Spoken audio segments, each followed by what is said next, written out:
senadores de partidos opostos, Shummer e Rounds, discursaram no Congresso atacando membros do governo que violaram a lei escondendo informações sobre OVNIs. Eles trabalharão para que o painel de revelação de OVNIs e restos biológicos de inteligências não humanas seja implantado. Thank you, Mr. President. So I see my friend Senator Rounds is on the floor and ask him to engage in a colloquy on an important set of provisions in the NDAA that deals with transparency, trust, and government oversight. The Unidentified Anomalous Phenomena Disclosure Act that he and I co-sponsored, and portions of which we will pass in the NDAA. The United States government has gathered a great deal of information about UAPs over many decades, but has refused to share it with the American people. That is wrong, and additionally, it breeds mistrust. We've also been notified by multiple credible sources that information on UAPs has also been withheld from Congress, which, if true, is a violation of the laws requiring full notification to the legislative branch, especially as it relates to the 4 congressional leaders, the defense committees, and the Intelligence Committee. It's beyond disappointing that the House has refused to work with us on all the important elements of the UAP Disclosure Act during the NDAA conference. But nevertheless, we did make important progress. For the first time, the National Archives will gather records from across the federal government on UAPs and have a legal mandate to release those records to the public if appropriate. This is a major, major win for government transparency on UAPs, and it gives us a strong foundation for more action in the future. I agree, sir, and I think probably the most significant shortcomings that I think we need to visit about as well, conference committee agreement that are now being voted on, were the rejection, first of all, of a government-wide review board composed of expert citizens, presidentially appointed and Senate confirmed, to control the process of reviewing the records and recommending to the president what records should be released immediately or postponed, and a requirement as a transparency measure for the government to obtain any recovered UAP material or biological remains that may have been provided to private entities in the past and thereby hidden from Congress and the American people. It is really an outrage the House didn't work with us on adopting our proposal for a review board, which of course by definition here is bipartisan in the Senate.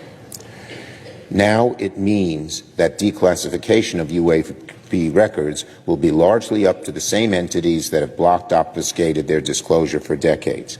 We will keep working. I want to assure the American people, Senator Rounds and I will keep working to change the status quo. And before I yield finally to him, I'd like to just acknowledge my dear friend, the late Harry Reid, a mentor who cared about this issue a great deal. So he's looking down and smiling on us, but he's also importuning us to get the rest of this done, which we will do everything we can to make happen. Dos trechos da Lei de Revelação OVNI dos Estados Unidos, que foi eliminado por deputados ligados à inteligência e empresas na área de defesa, dizia que entidades privadas deveriam devolver ao governo tecnologias de origem não humana em sua posse. Uma clara confissão sobre a realidade. Congress's annual defense funding bill is in, all 3,093 pages of it. Included in it, an unprecedented measure to disclose classified government records relating to UFOs or UAPs, sponsored by the most powerful man in the Senate, Chuck Schumer, and Republican Mike Rounds. It would disclose records on, as the bill says, technologies of unknown origin and non-human intelligence. But the final version, in legislative text, doesn't go nearly as far as Schumer intended. The measure I championed with Senator Rounds would create a board, just like we did with the JFK assassination records, to work through the declassification of many government records on UAPs. This model's been a terrific success for decades. It should be used again with UAPs, but once again, House Republicans are ready to kill this bipartisan provision. Schumer blamed House Republicans for fighting back against his efforts for more disclosure. 2 key pieces of his measure were ultimately stripped out, per our sources, influenced by the House Intelligence Committee. One would have created a 10-person panel, each chosen directly by the president, to sort through which records would be immediately disclosed. The second would have given the government full possession of all recovered, quote, non-human technology, that's currently being kept by private entities like defense contractors. That, too, stripped from the bill. The risk for confusion and misinformation is high if the government isn't willing to be transparent. Sources had been telling News Nation for weeks these pieces of the bill were at risk of being cut. A bipartisan group of House members raised alarm bells, saying even their efforts as sitting lawmakers to get access to UAP information were stonewalled.